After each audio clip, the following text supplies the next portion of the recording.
Hi guys, here's a quick usage demo for the dog finger toothbrushes. We bought this set for my miniature poodles. She's about 14 pounds, very cute.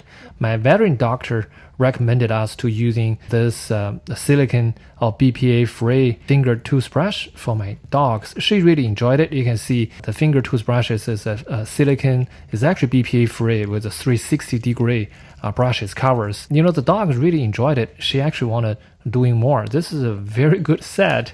We're going to continue to do more. Now let's do the second part, which is open box.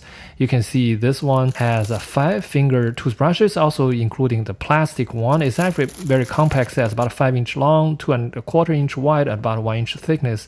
The plastic is about 5.5 inch, very soft plastic brushes. And here's a 5 set with different color with very cute logo on each one.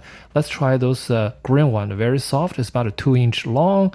When wearing it, you can see very soft brushes, 360 all around. It's BPA, silicone quality, the food quality actually. Overall, we really like it. Based on our experience, we give 5 stars. Thank you.